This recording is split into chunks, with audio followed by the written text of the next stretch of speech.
Hi everybody, it's Bakeway. Today I'm going to talk about tips and strategies I use to manage stress and anxiety. Now, I will admit I am someone who has pretty horrid anxiety. I've had it for quite a few years now. I've even developed panic attacks in addition to, so, my gosh, they are horrible and I can have them up to multiple times a day. It's not unusual for me to have them, 10 plus times in a day. They are horrible, so to anybody who is also dealing with anxiety or panic attacks or something in relation, I understand completely. My heart goes out to you. However, I do believe that there is hope. I do believe we can recover if we're in this together. So, if you're interested in seeing my strategies and tips of managing stress and anxiety, check this out. Tip 1, exercise. Now, I know we've all heard it too many times to be counted, but hear me out. When we are under a lot of stress, is particularly like when we're having an anxiety attack, or for worse, a panic attack, we become flooded with stress hormones. There's adrenaline. Now, this is the big famous stress hormone.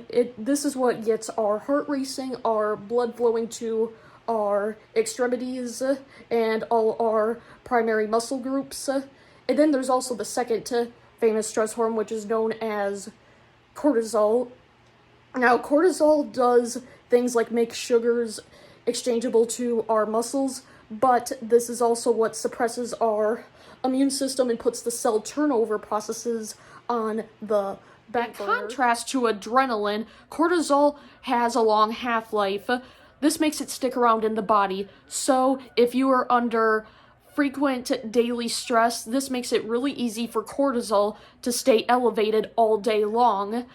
The good news is that exercise is a way to immediately get rid of those stress hormones. In our primitive years, fighting back or running was how we dealt with actual threats that mattered at the time. This is why when we exercise, those hormones literally get used up like gasoline. Exercise is the only way to immediately get rid of stress hormones. Exercise lowers stress hormones while simultaneously increasing serotonin and dopamine.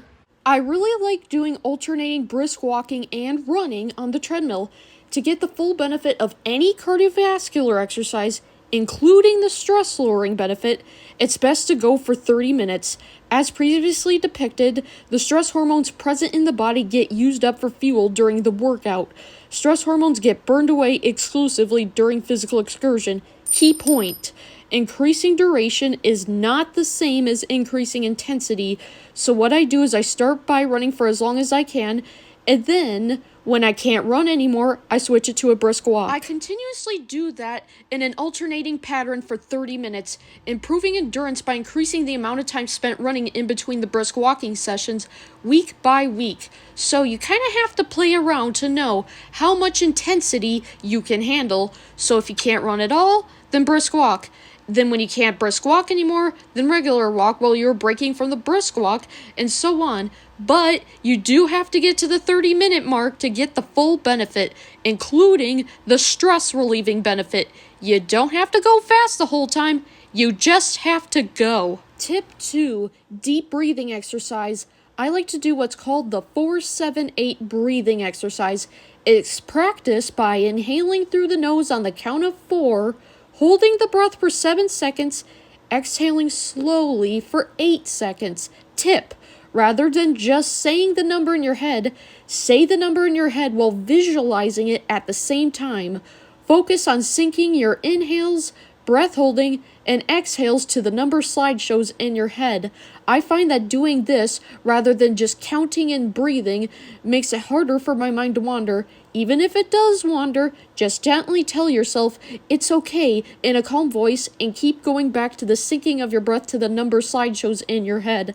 A common complaint from people who struggle to meditate is that they can't get themselves to focus only on your breath. And that's something I struggle with myself, which initially drew me away from meditation exercise. So I invented my own method to make it more engaging.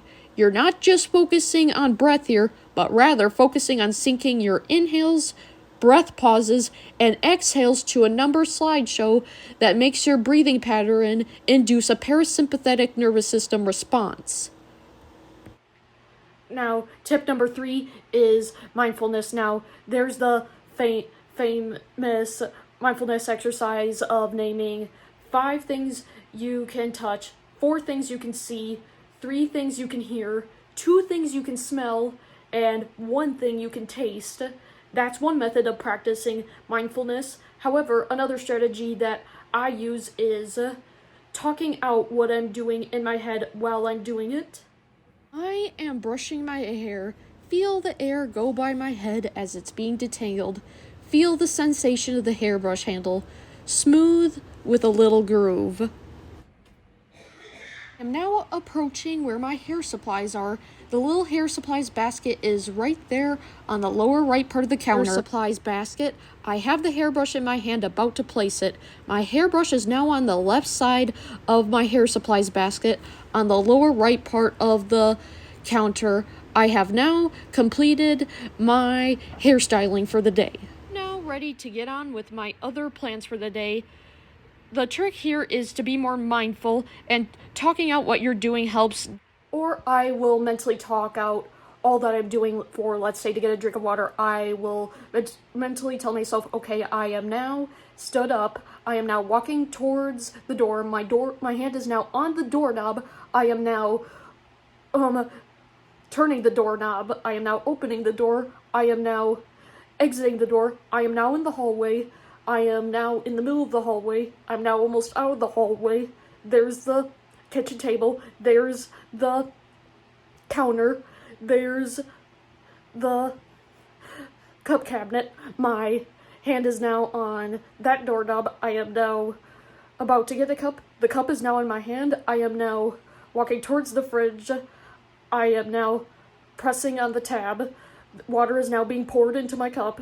The cup is now about a third of the way full, and so I'm basically just talk out what you're doing, what you're observing. That's also another method of being mindful. There really isn't one particular right or wrong way to be mindful. It's just a way to basically get yourself out of.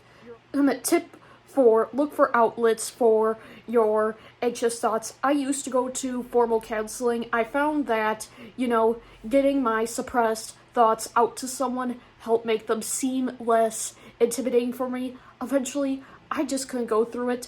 I now use an app called 7 Cups of Tea. They do have therapy options, and they also do have free trained listeners where you can talk to about your problems through a texting format. They also have a forum and other options. I've found using the app to be helpful.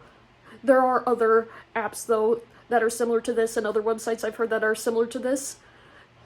So if you guys have any selections, you can also let me know in the comments.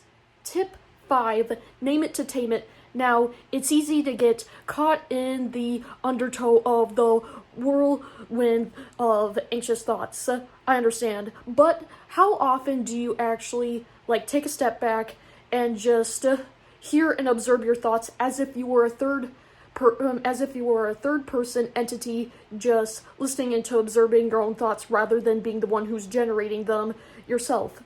If you're an anxiety sufferer, probably not as often as you should. So let's say that your anxiety-inducing thought is, I have a stomach tumor. So, I'm just using this as an example. So let's say, you're thinking, oh my gosh, I have a stomach tumor. I could die and faint in front of my coworkers. I'm a ticking time bomb about to go off at any moment.